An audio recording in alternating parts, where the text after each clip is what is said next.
நிறைவு பெறும். அந்த நேரத்தில் இருக்கக்கூடிய சின்ன சிறுக்குழுவான மனிதர்களுக்கு வாழ்த்துக்கள் உண்டாகட்டும் என்று தன்னுடைய வாழ்த்துக்களை சொன்னார். அந்த ஹதீஸ் தான் எனக்கு இன்றைக்கு நினைவு வந்தது. இவ்வளவு தேர்தலையும் அடிச்சு போட்டு வச்சிருக்கிறாங்க. வரக்கூடிய சோழர் 11 மணிக்கு 11:30 மணிக்கு முடியும். 11 மணிக்கு வந்தாங்கன்னா என்ன கேட்பாங்க, என்ன வருவாங்க. இன்றைய அமர்விலே சகோதரர் நியாஸ் அவர்கள் அவர்களுடைய தொடக்கமான ஜிஹாதுன் நஃப்ஸ் என்ற தலைப்பிலே கருத்தலைப்பிலே சில குறுந்தலைப்புகளை விளக்கி சொன்னார்கள். இன்றைக்கு லேடிஸ் ஸ்பெஷல் முன்மாதிரி அன்னையர்கள் என்று சொன்னால் குழந்தைகளை பெற்று வளர்த்து எடுக்கக்கூடிய அன்னையர்கள் தங்களுடைய வாழ்க்கையிலே தங்களுடைய குழந்தைகளோடு எவ்வாறு அணுகுகிறார்கள், அவர்களை எவ்வாறு வளர்க்கின்றார்கள் என்ற ஒரு விரிவான ஒரு பயானை சொல்ல இருக்கிறார்கள். அவருடைய அந்த பயானை நாம் அனைவரும் செவியேற்று அன்னையருக்கு மட்டுமென்று இல்லாமல் தந்தையரும் அதை செய்மடுத்து தங்களுடைய குழந்தைகளை அந்நேரம் மூலமாக வளர்த்தெடுக்க வேண்டுமாக பிரார்த்தனை செய்வதனால தம்பி நியாஸ் அவர்களை பயானுக்காக அழைக்கிறேன். அஸ்ஸலாமு அலைக்கும்.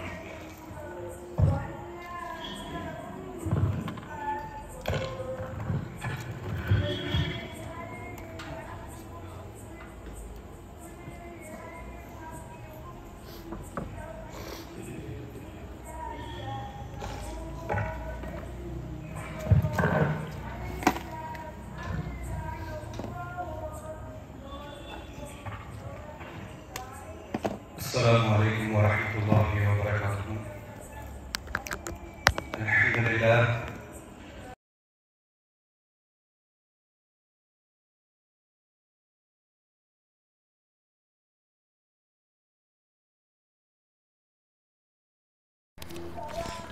أعوذ بالله من الشيطان الرجيم. بسم الله الرحمن الرحيم.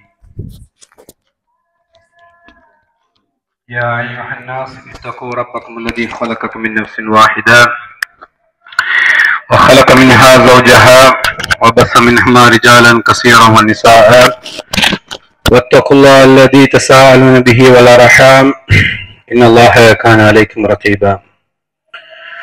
وقال أيضا في آية أخرى يا أيها الذين آمنوا اتقوا الله حق تقاته ولا تموتن إلا وأنتم مسلمون. وقال الله عز وجل في آية أخرى يا أيها الذين آمنوا اتقوا الله وقولوا قولا سديدا يصلح لكم أعمالكم ويغفر لكم ذنوبكم ومن يطع الله ورسوله فقد فاز فوزا عظيما. رب زدني علما رب اشرح لي صدري ويسر لي أمري واحلل عقدة من لساني يفقهوا قولي. அனைத்து புகழையும் புகழ்ச்சியும் அகிலத்தை படைத்து அரசாட்சி செய்து கொண்டிருக்கக்கூடிய ஏகன் அல்லாஹ் சுப்ஹானஹு வ தஆலா ஒருவனுக்கு உரித்தாக்கியவனாக அல்லாஹ்வினுடைய சாந்தியும் சமாதானமும் ரஹ்மத்துல் லில் ஆலமீன் முஹம்மது ரசூலுல்லாஹி ஸல்லல்லாஹு அலைஹி வஸல்லம் அவர்கள் மீதும் சத்திய சஹாபாக்கள் மீதும் நம் அனைவரின் மீதும் உண்டாகட்டும். கண்ணியத்திற்குரிய இஸ்லாமிய உறவுகளே, அல்லாஹ்வுடைய மாபெரும் கிருபையால் புனித மிகுந்த இந்த ஷஹர் ரமலானுடைய மாதத்தில் அல்லாஹுவை குறித்து, அல்லாஹுடைய தூதரை குறித்து, மார்க்கம் எமக்கு வழங்கிய வழிகாட்டுதலை, நெறிமுறைகளை குறித்து அறிந்து கொண்டிருக்கக்கூடிய வரிசையில்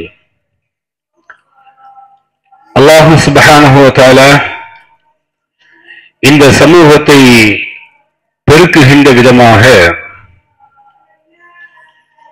இஸ்லாம் திருமணத்தை குறித்து ஆணித்தரமாக வலியுறுத்தியது.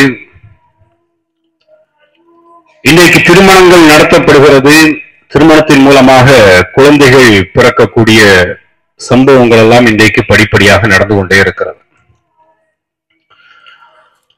குழந்தை கிடைக்கவில்லை என்று சொன்னால் அந்த குழந்தைகளை எனக்கு கிடைக்கவில்லையே என்பதற்காக வேண்டி மக்கள் அவர்களை மலடி என்று சொல்லுகிற போது ஏற்படுகின்ற வேதனைகள், வலிகள்,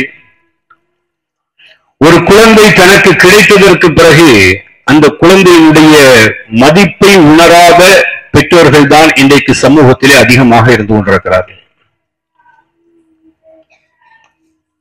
அல்லாஹ் ரப்பல் ஆலமீன் பாதுகாக்க வேண்டும். இந்த குழந்தைகளை பொறுத்தவரையிலும் அல்லாஹ் நமக்கு கொடுத்திருக்கக்கூடிய ஒரு அன்பளிப்பு. குழந்தைகள் அல்லாஹ் ரப்பல் ஆலமீன் நமக்கு அளித்திருக்கக்கூடிய ஒரு மிகப்பெரிய ஒரு வரம். உங்களை எல்லாம் அழைக்கும் போது இன்னாருடைய தாய், இன்னாருடைய தந்தை என்கிற ஒரு பெயரை வைத்துத்தான் இந்த உலகம் உங்களை அழைக்கும் என்றால், அந்த குழந்தையினுடைய மதிப்பை இந்த சமூகம் உணர வேண்டும். ஆனால் இன்றைக்கு குழந்தைகள் பெற்றெடுத்ததற்கு பிறகு அந்த குழந்தைகளுக்காக ஒரு பெற்றோராக நாம் என்ன செய்ய வேண்டுமோ அந்த ஹக்கூகாத்துகளை, அந்த கடமைகளை இன்றைக்கு செய்யாமல் தான் இந்த சமூகம் இன்றைக்கு வாழ்ந்து கொண்டிருக்கிறது என்பதை இளைஞர்கள் வளர்ந்து கொண்டிருக்கக்கூடிய அவர்களுடைய வளர்ப்புகள் நமக்கு சொல்லுகின்றன. கண்ணியத்திற்குரிய உறவுகளே, குழந்தைகளை வளர்க்கக்கூடிய விஷயத்தில் நம்முடைய தாய்மார்கள், முன்னோடிகள், சஹாபிய பெண்கள் எப்படி வாழ்ந்திருக்கிறார்கள், எப்படி வளர்த்திருக்கிறார்கள் என்பதை நம்முடைய வாழ்வியலில் ஒரு கணப்பொழுதேனும் நாம் மறந்துவிடக்கூடாது. காரணம், இந்த குழந்தைகள் நாளை மறுமையில் நீங்கள் சொர்க்கம் செல்வதற்கான ஒரு ஆயுதமாக இருக்கலாம், அல்லது அந்த குழந்தைகளே உங்களை நரகத்திற்கு அழைத்து செல்லுகின்ற ஒரு ஆயுதமாக கூட இருக்கலாம். குழந்தைகளுடைய விஷயத்தில் மிக அஜாக்கிரதையாக இந்த சமூகம் வாழ்ந்து கொண்டிருக்கக்கூடிய ஒரு நிலையை நாம் பார்க்கிறோம். கண்ணியத்திற்குரியவர்களே, வரலாற்றிலே மிகப்பெரிய ஒரு சாதனை படைத்த ஒரு தாய், நிறைய உரைகளில் அந்த தாயை குறித்து நாம் செவிமடுத்திருக்கிறோம். வரலாற்றிலே அவர்கள் வலம் வரும்போது உம்மு சுலைம் என்கிற பெயரிலே அவர்கள் வலம் வருவார்கள். அவர்களுடைய இயற்பெயர் என்ன? ரமீசா பின்த் மில்ஹான். இவர்கள் மாலிக் பின் நவ்வர் என்று சொல்லப்படுகின்ற ஒரு மனிதரை திருமணம் முடிக்கிறாங்க. இந்த இரண்டு தம்பதிகளுக்கும் அனஸ் அவர்கள் மகனாக பிறக்கிறார்கள். அல்லாஹ்வுடைய ஹிதாயத், இந்த மார்க்கம் உம்மு சுலைமுடைய உள்ளத்திலே சென்று ஒரு மிகப்பெரிய ஒரு விரிவை ஏற்படுத்தி அல்லாஹ்வுடைய மார்க்கத்தை உம்மு சுலைம் அவர்கள் ஏற்றுக்கொள்கிறார்கள். உம்மு சுலைம் என்றைக்கு அல்லாஹ்வுடைய மார்க்கத்தை ஏற்றுக்கொண்டார்களோ அதை தொடர்ந்து அவர்களுக்கும் அவர்களுடைய கணவருக்கு மத்தியிலே மிகப்பெரிய பிரச்சனைகள்.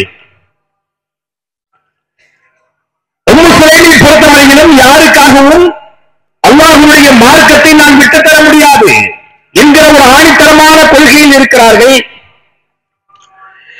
இந்த உம்மு சுலைம் தனக்கு அல்லாஹ் கொடுத்த மகவான, தனக்கு அல்லாஹ் கொடுத்த அன்பளிப்பான அந்த அனஸ் அவர்களை சிறு பிள்ளையிலிருந்து வளர்க்கும் போது லா இலாஹ இல்லல்லாஹ் என்கிற கலிமத்து தௌஹீதை சொல்லிக் கொடுத்து வளர்க்கக்கூடிய ஒரு பண்பாளரான ஒரு தாய். இன்னைக்கு எமது வாழ்க்கையில் என்னுடைய குழந்தைக்கு அஷ்ஹது அன் லா இலாஹ இல்லல்லாஹ் வஹ்தஹு லா ஷரீக லஹு வ அஷ்ஹது அன்ன முஹம்மதன் அப்துஹு வ ரசூலுஹு என்கிற ஷஹாதா கலிமாவை என்னுடைய குழந்தைக்கு நான் புகட்டி இருக்கிறேனா? நாம் கடந்து வந்த வாழ்க்கையை திரும்பி பார்க்க வேண்டும். கண்ணியத்திற்குரியவர்களே, நாம் உருவாக்குவது ஒரு குழந்தை அல்ல, ஒரு எதிர்கால ஒரு சமுதாயம். அந்த சமுதாயத்தை உருவாக்குவதில் ஒரு தாய்க்கு இருக்க வேண்டிய பங்களிப்பு என்ன? ஒரு காலையில் எழுந்தவுடன் தன்னுடைய குழந்தைக்கு லா இலாஹ அல்லாஹ்வை தவிர வணக்கத்திற்குரிய இறைவன் வேறு யாரும் இல்லை என்று சொல். 2 நாட்கள் 3 நாட்கள் இதை சொல்லிக் கொடுக்கும் போது அந்த குழந்தையினுடைய உள்ளத்தில் இருந்து ஒரு கேள்வி எழும். யார் அந்த ரப்?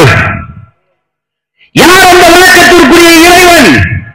அப்படியானால் என்னுடைய குழந்தைக்கு அல்லாஹ்வை பற்றி சொல்லிக் கொடுத்து வளர்க்கக்கூடிய அல்லாஹ்வுடைய தூதர் முஹம்மது ரசூலுல்லாஹி ஸல்லல்லாஹு அலைஹி வஸல்லம் பற்றி சொல்லிக் கொடுத்து வளர்க்கக்கூடிய ஒரு தாயாக நான் இருக்க வேண்டும். காரணம், என்னுடைய குழந்தை அது ஒரு சமூகம். அவன் வளர்ந்தால், மார்க்க அடிப்படையிலே உருவாக்கப்பட்டால், நாளைக்கு ஒரு குடும்பம் அல்லாஹ்வுடைய மார்க்கத்தை பின்பற்றக்கூடிய குடும்பமாக இருக்கும். இன்னைக்கு நாம் வளர்க்கின்ற வளர்ப்பு, நாம் வளர்க்கக்கூடிய குழந்தைகள் கலிமா ஷஹாதாவை அவர்களுக்கு சொல்லிக் கொடுக்காமல் நாம் வளர்க்கக்கூடிய காரணத்தினால் இன்றைக்கு அல்லாஹ் என்றால் யார் தெரியாத சமூகம், அல்லாஹ்வுடைய தூதர் என்றால் யார் தெரியாத சமூகம். முஹம்மது ரசூலுல்லாஹி ஸல்லல்லாஹு அலைஹி வஸல்லம் அவர்களை குறித்து எமது குழந்தைகளுக்கு இன்றைக்கு என்ன தெரியும்? பெருமானாருடைய வாழ்க்கையில் எந்த வரலாறு என்னுடைய குழந்தைகளுக்கு சொல்லிக் கொடுத்திருக்கிறோம்? அன்னைக்கு அல்லாஹ்வுடைய தூதருடைய காலத்தில் சஹாபிய பெண்மணிகள் தன்னுடைய குழந்தையை வளர்க்கிற போது அந்த குழந்தைகளுக்கு தாய்ப்பாலை ஊட்டும் போது வீரத்தை சேர்த்து ஊட்டி இருக்கிறார்கள். தாய்ப்பாலை ஊட்டும் போது அல்லாஹ்வுடைய தூதருடைய பண்பை எடுத்துரைத்து ஊட்டி இருக்கிறார்கள். இன்னைக்கு நாம் குழந்தைகளுக்கு உணவு ஊட்டுகிற போது நிலாவுடைய கதையை சொல்கிறோம், தொலைக்காட்சி பெட்டியிலே சீரியல்களை காண்பித்து கொடுத்து குழந்தைகளுக்கு உணவு ஊட்டுகிறோம். இன்னைக்கு இருக்கக்கூடிய காலகட்டத்தில் குழந்தைக்கு கையில ஒரு மொபைல கொடுத்து யூடியூப்ல ஏதாவது ஒண்ணு போட்டு கொடுத்து அந்த குழந்தைக்கு உணவு ஊட்டிக்கிட்டு இருக்கிறோம். எப்படி எனது குழந்தை மார்க்கத்தினுடைய அஸ்திவாரத்தில் வளரும்? அவர்கள் வளர்த்தார்களே, காரணம் நாளை மறுமையில் அல்லாஹ் ரப்பல் ஆலமீன் விசாரிப்பானே. உனக்கு நான் இத்தனை ஆண் குழந்தைகளை தந்திருக்கிறேன், உனக்கு இத்தனை பெண் குழந்தைகளை தந்திருக்கிறேன், என்ன செய்தார் அவர்களுடைய விஷயத்திலே? என்ன பதிலை நாளை மறுமையில் அல்லாஹ்விடத்தில் சமர்ப்பிக்க வைத்திருக்கிறோம்? அப்படியானால் என்னுடைய குழந்தைகளை நான் எப்படி வளர்க்கிறேன்? அல்லாஹ்வுடைய தூதர் ஸல்லல்லாஹு அலைஹி வஸல்லம் சொன்னார்கள், ஒரு மனிதனுக்கு 2 பெண் குழந்தைகள் வழங்கப்பட்டு அந்த பெண் குழந்தைகளை சீரான முறையிலே வளர்த்து அவர்களை திருமணம் முடித்து கொடுப்பார்கள் என்றால் அவர்கள் நாளை மறுமையிலே சொர்க்கத்திலே இருப்பார்கள் என்று சொன்னார்கள் அல்லாஹ்வுடைய தூதர் அவர்கள். அப்படியானால் என்னுடைய குழந்தைக்கு மார்க்க கல்வியை கொடுக்காமல் அந்த குழந்தையை நான் வளர்க்கக்கூடிய பட்சத்தில் நாளை மறுமையில் அந்த குழந்தை எனக்கு எதிராக மாறி நின்றால் சொர்க்கமே எனக்கு தடைப்படுத்தப்படும், சொர்க்கம் எனக்கு தடையாக்கப்படும்.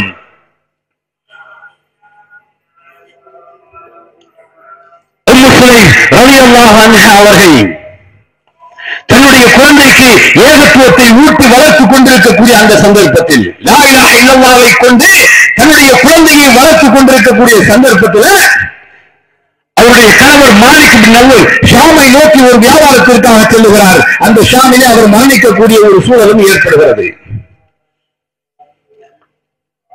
அவர் மரணித்து விட்டார். அதற்கு பிறகு உம்மு சுலைம் ரலியல்லாஹு அன்ஹா அவருடைய அழகை பார்த்து, அவர்களுடைய அறிவு நுட்பத்தை பார்த்து, அவர்களுடைய திறமையை பார்த்து எத்தனையோ பெரிய மனிதர்கள் உம்மு சுலைம் அவர்களை திருமணம் முடிக்க வேண்டும் என்று சொல்லி தூது அனுப்புகிறார்கள்.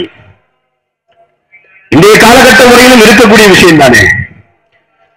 ஒரு பெண்ணிடத்தில் நாம் எதிர்பார்க்கக்கூடிய எல்லா அம்சங்களும் ஒரு சேர இருந்தால் அந்த பெண் என்னுடைய வாழ்க்கையில் வந்தால் நன்றாக இருக்குமே என்று நினைக்கக்கூடிய ஒரு காலகட்டம் இன்றைக்கு வரையிலும் இருக்கிறது. அந்த பெண் என்னோடு இருந்தால், எனக்கு துணையாக இருந்தால் என்னுடைய வாழ்க்கை நன்றாக இருக்குமே என்று இன்றைக்கு நினைக்கிறோமா இல்லையா? அதை போன்று அன்றைக்கு நினைத்தார்கள் உம்மு சுலைமை மறுமணம் செய்வதற்கு. உம்மு சுலைம் நினைத்திருந்தால் அன்றைக்கு மறுமணம் செய்திருக்கலாம், தனக்காக ஒரு வாழ்வை தேடி இருக்கலாம். ஆனால் உம்மு சுலைம் அவர்கள் சொன்ன செய்தி என்ன தெரியுமா? நான் என்னுடைய வாழ்வை என்னுடைய குழந்தைக்காக நான் கழிக்க போறேன். என்னுடைய குழந்தையை ஒரு பெரிய மார்க்க மேலே ஆக்கணும்.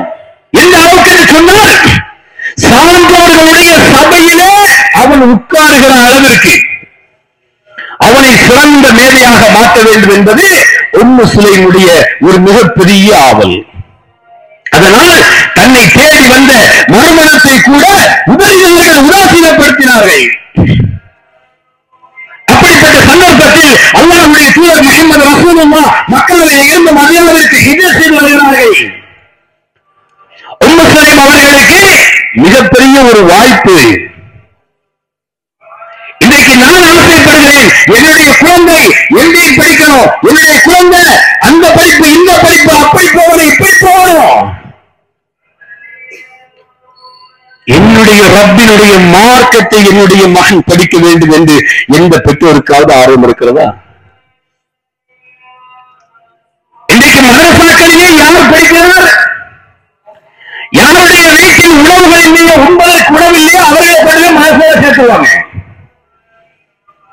வீட்டுல பிள்ளைகளுக்கு உணவு கொடுக்கிறதுக்கு வாப்பாக்கு போதிய வசதி இல்லை சொன்னா அவங்க மதரசாவை படிப்பாங்க. நாங்க மதரசாவுக்கு போனதா படித்தான். என்னுடைய வீடு ஏழ்மை நிலையில இருந்த நிலையிலும் சம்பாதிப்பதற்காக நான் சம்பாதித்தாலும் என் வீட்டுல சாப்பாடுங்கிற அடிப்படையில் சம்பாதிக்க போன என்ன எங்க வாப்பா தூக்கி கொண்டு மாசல போட்டார். அன்னைக்கு எனக்கு எங்க வாப்பா மேல கோபம் வந்துச்சு. வீடு பட்டினியா கிடக்குது, வீட்டுல சாப்பாட்டுக்கு ஒண்ணு இல்லை, நான் சம்பாதிச்ச அன்னைக்கு மாசம் 800 ரூபாய் சம்பளம் எனக்கு இன்னைக்கு ஞாபகத்துல இருக்கு. அது ஒன்றாத்தான் குடும்பத்தினுடைய வாழ்க்கை. அதை தாண்டி கொண்டு போய் மதரசால விட்டாங்க. இன்னைக்கு வரைக்கும் மதரசாவை பார்த்தா என்ன காரணம்? அவர்களுக்கு ஏழ்மை. செல்வ வளம் படைத்த யாராவது ஒருவர் தன்னுடைய மனதை அல்லாஹ்வுடைய பாதையில் தியாகம் செய்ய வேண்டும் என்று நினைக்கக்கூடியவர்கள் எத்தனை பேர்?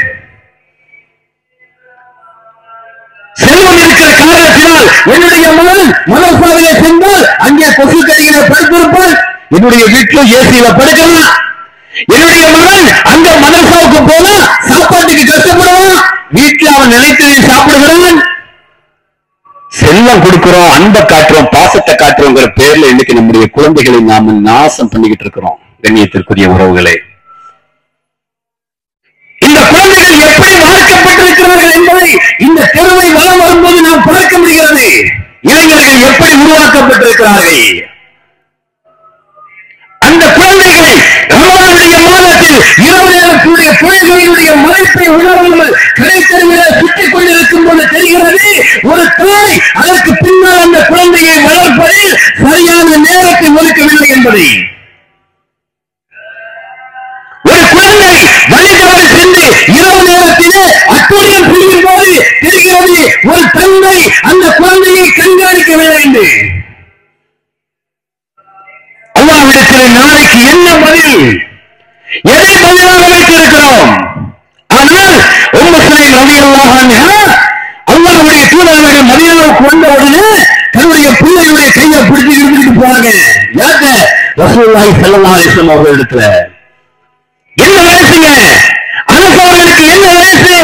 8 வயசு. வரலாறு சொல்லுகிறது, 8 வயசுல அனஸ் அவர்களை அழைத்துக் கொண்டு போறாங்க அல்லாஹ்வுடைய தூதரிடத்துல. எதுக்காக வேண்டி? யார சொல்லலாம், என்னுடைய குழந்தையை உங்களுடைய பணியாக வைத்துக் கொள்ளுங்கள், வேலைக்கு வச்சுக்குங்க.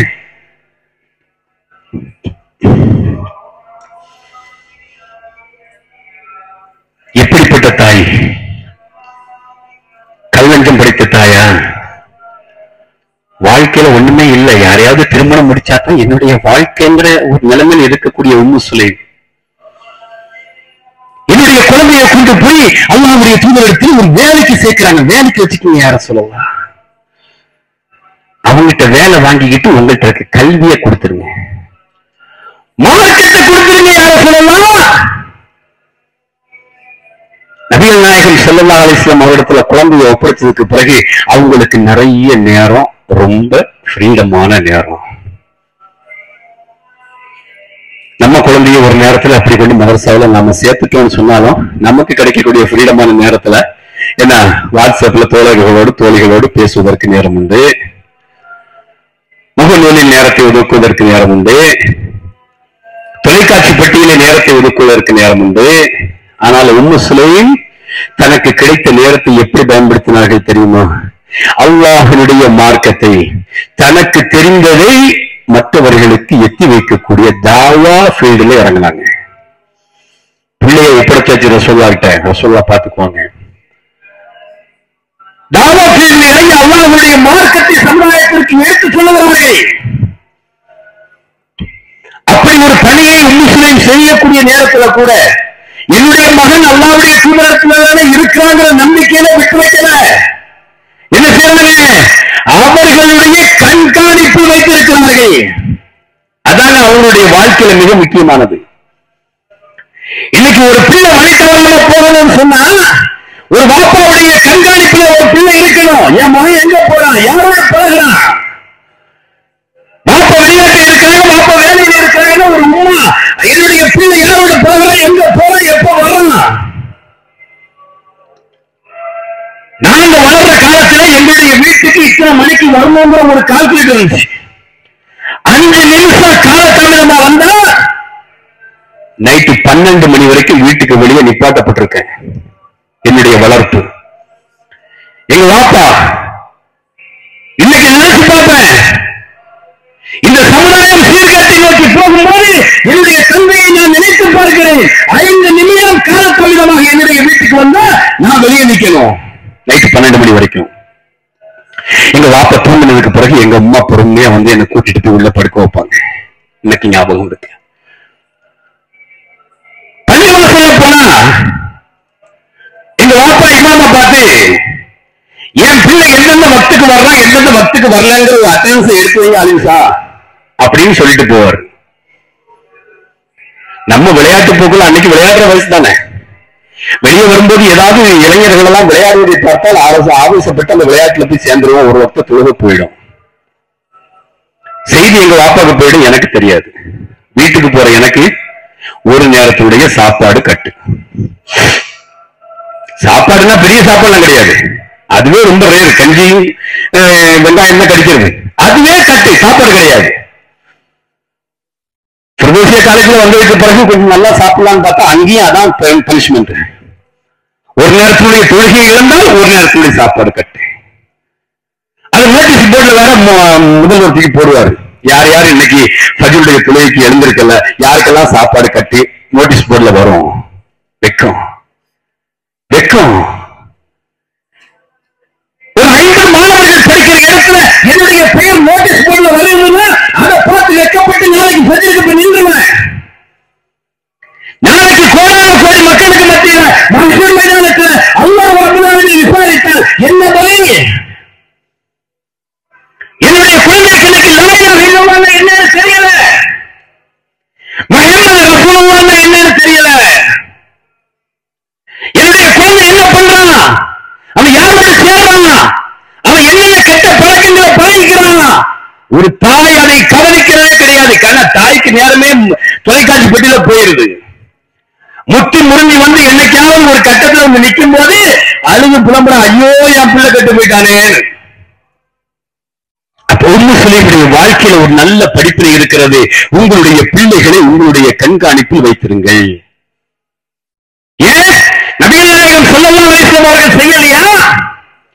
தன்னுடைய பாசத்திற்குரிய மகனான ஃபாத்திமா ரலியல்லாஹு அன்ஹா அவர்களை அலி அவர்களுக்கு திருமணம் முடித்து கொடுத்தார்கள். அல்லாஹ்வுடைய தூதர் அவர்கள் திருமணம் முடித்து கொடுத்ததோட என்னுடைய வேலை முடிஞ்சு ரசூலை கையில் விட்டாங்களா? ஒவ்வொரு முறையும் அவர்களை சென்று அவருடைய குடும்பத்தில் மகளை கண்காணித்துக் கொண்டிருந்தார்கள். இன்னைக்கு நம்ம எத்தனை பேருங்க பிள்ளைய திருமணம் முடிச்சு கொடுத்துக்கிட்டு என் பிள்ளை மாப்பிள்ளையோட ஒழுங்கா வாழ்றாரா இல்லையா, என் பிள்ளை அந்த வீட்டுல என்ன சேட்டை பண்றா, என்னைக்கு போய் பார்த்திருக்கிறோம்? நம்ம போவோம் மாமனார் வீட்டுல மாப்பிள்ளை வீட்டுல என்ன குறை இருக்குது அதைத்தான் முதல்ல பார்ப்போம். உடனே மகன் வந்து அழுத கண்ணோட நிப்பா, வாப்பாக என்ன அவரு கொடுமைப்படுத்துறாரு, வாப்பாக என்ன மாமியா கொடுமைப்படுத்துறார். உடனே இவரு நம்ம கிட்டதான் சொத்து இருக்கு, நீ ஏன் போல அங்க அடிமையா இருக்கணும், வாமால என் வீட்டுக்கு. குடும்பத்தை நாசமாக்குறதுக்கு இன்னைக்கு நாம தான் ரெடியா இருக்கிறோம்.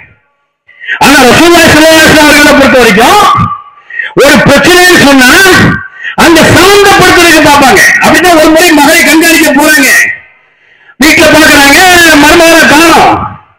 ஃபாத்திமாவுடைய முகமும் ஒரு வித்தியாசமா இருக்குது.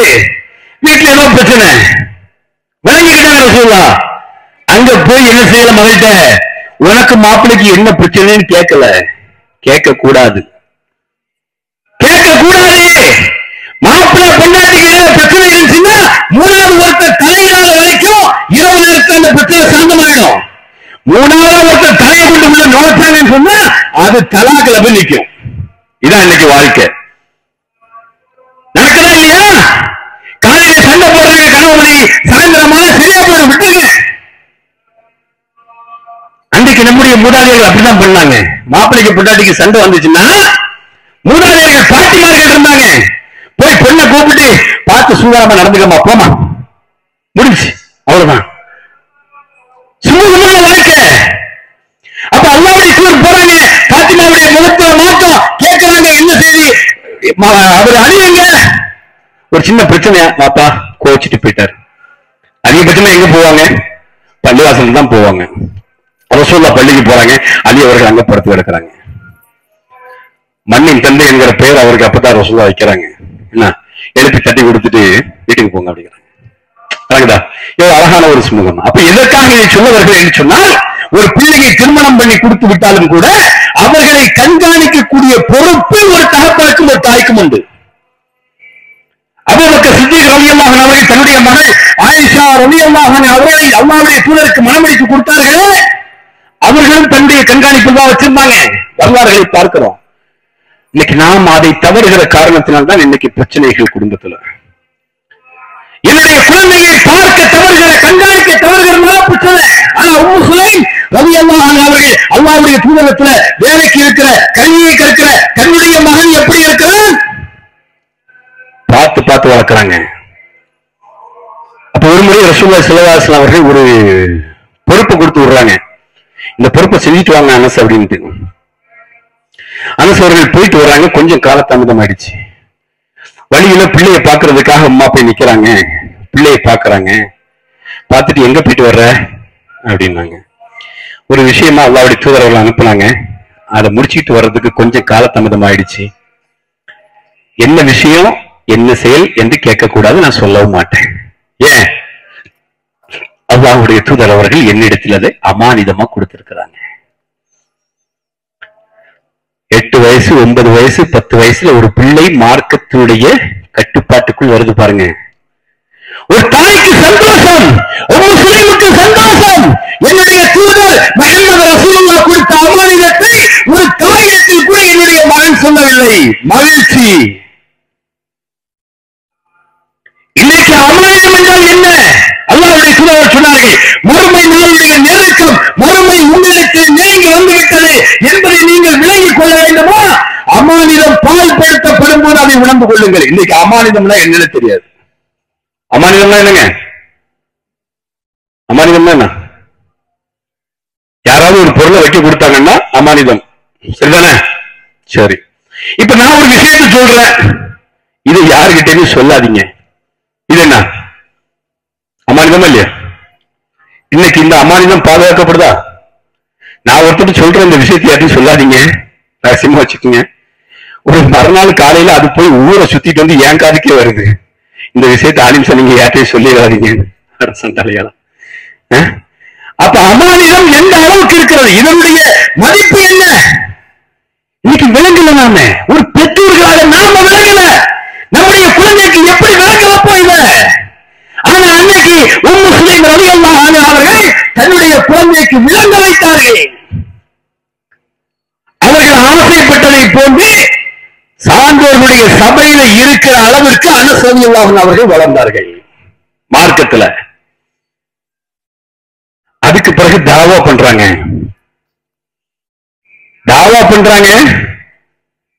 அபூ தல்ஹாக்கு ஒரு ஆசை, இந்த உம்மு சுலைம் திருமணம் முடிக்கணும். அபூ தல்ஹாக்கு ஆசை, உம்மு சுலைமை திருமணம் முடிக்கணும்.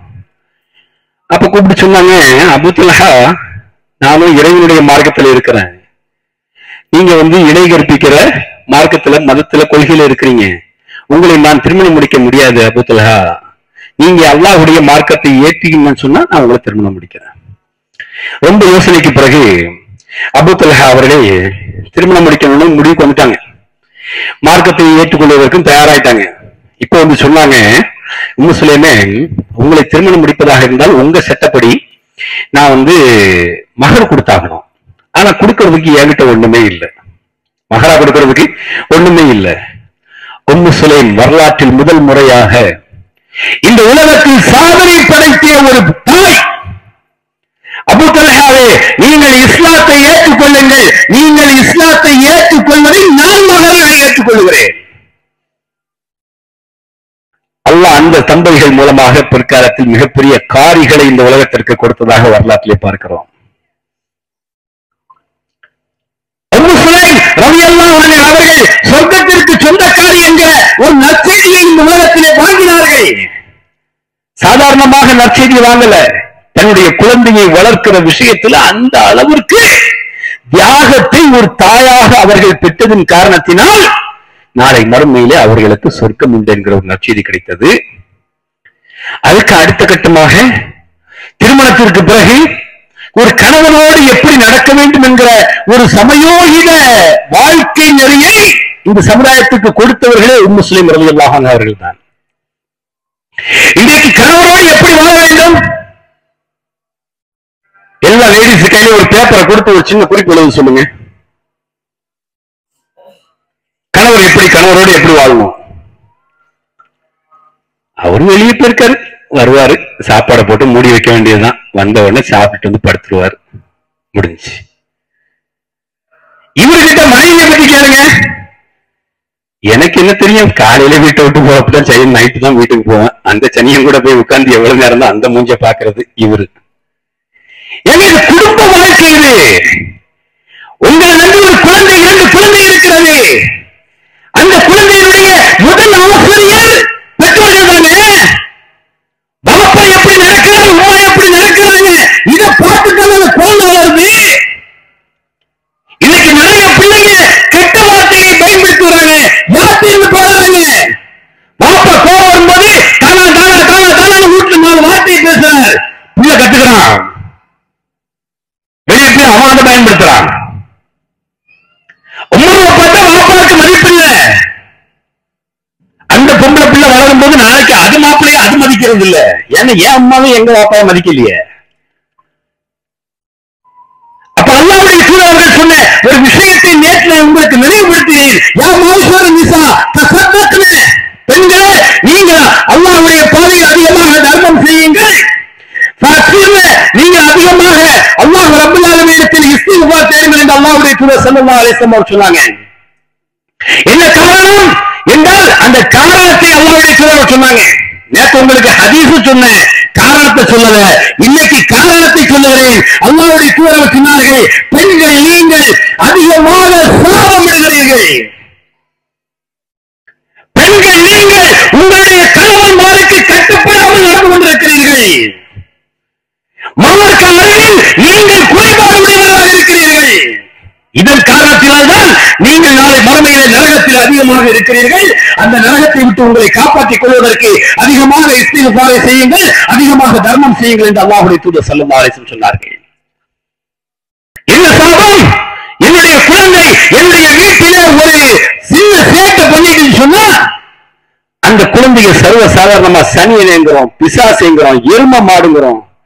என்ன இன்னும் கூட கொஞ்சம் கோவம் வந்துச்சுன்னா வாப்பாவை சேர்த்து பண்ணி விட்டு பிறந்தத அப்படின்றாங்க. மாப்பிள்ளையை நேரடியாக திட்ட முடியாதுன்னா பிள்ளையை திட்டிக்கிறது. இதெல்லாமே சாப வார்த்தைகள். இன்றைக்கு என்னுடைய சமூகத்தில் இருக்கிற என்னுடைய தாய்மார்கள், என்னுடைய சகோதரர்களுடைய நாவில் ரொம்ப சர்வ சாதாரணமாக நினைக்கப்பார். அந்த சனியன் என்று சொல்லுகின்ற அந்த குழந்தை உனக்கு கிடைக்காமல் இருந்தால் இந்த சமூகத்தில் உனக்கு என்ன பேரு? மலடி. ஒரு ஃபங்க்ஷன் வீட்டுல நிக்க முடியுமா? ஒன்னால ஒதுக்கி வைப்பாங்க. நீ குழந்தை இல்லாத நல்ல காரியத்துக்கு எல்லாம் வரக்கூடாது, சுப காரியத்துக்கு வரக்கூடாது. நினைத்துப்பார் அந்த நேரத்தினுடைய வேதனை. இந்த உலகத்துல ஒரு ஆணும் ஒரு பெண்ணும் தலை நிமிர்ந்து நடப்பதே அவர்களுடைய குழந்தைகளால் தான்.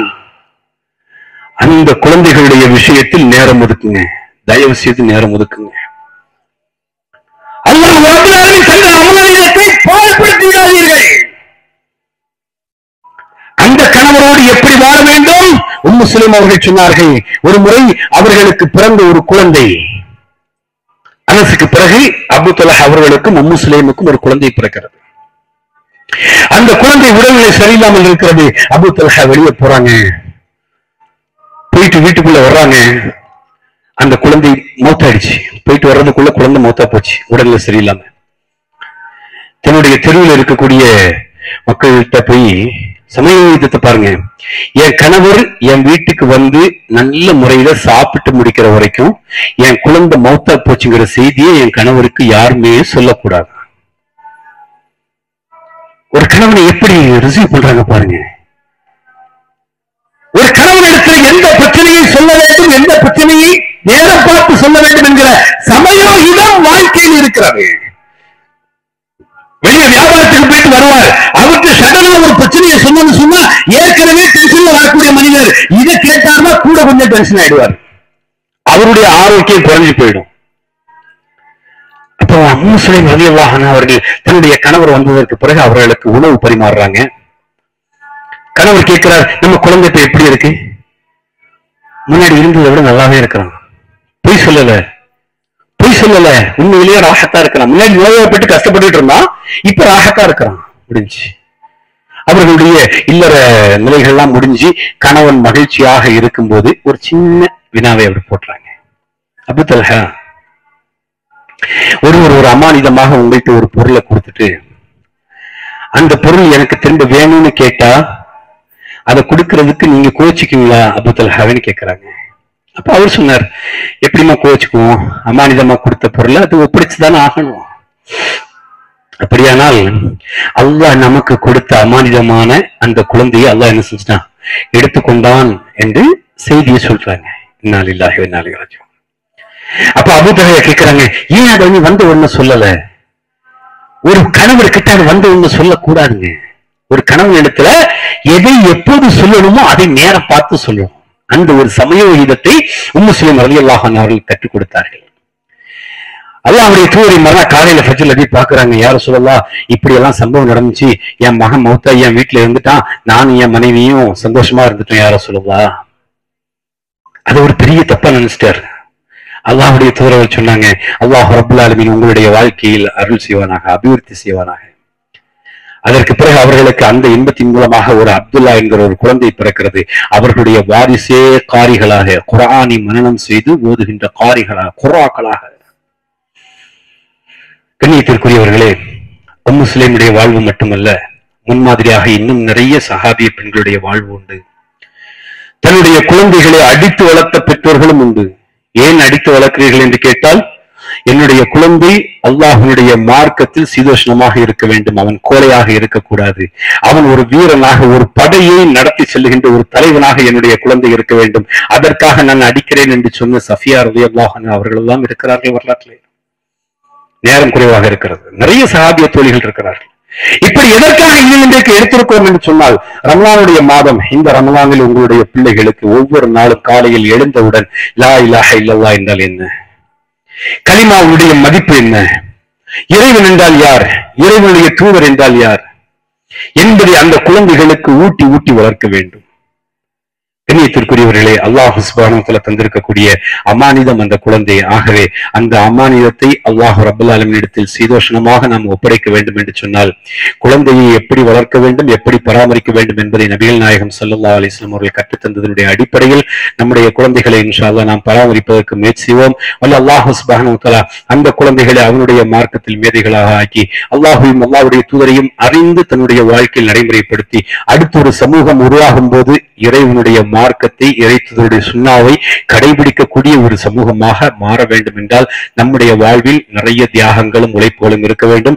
அல்லாஹ் சுப்ஹானஹு வ தஆலா தௌஃபீக் செய்வானாக வேண்டி நிறைவு செய்கிறேன். வாஹிரு தஅவானா அல்ஹம்துலில்லாஹி ரப்பில் ஆலமீன். அஸ்ஸலாமு அலைக்கும் வரஹ்மத்துல்லாஹி வபரகாத்துஹு. நண்பு உறவினர்களுக்கு, அதிரைவாசிகளுக்கு என்னுடைய இனிய சலாம். ஏக இறைவனின் சாந்தியும் சமாதானம் உண்டாகட்டுமாக. எல்லாரும் கிரியேட்டிவிட்டி சேனலை சப்ஸ்கிரைப் பண்ணுங்க, அதை தொடர்ந்து பாருங்க, அவருக்கு சப்போர்ட் பண்ணுங்க. நம்மளுடைய ஊருடைய நல்ல விஷயங்களை எடுத்து சொல்றதுக்கு ஒரு முன் உதாரணமா காக்கா இருக்காப்புல. சந்தோஷம்.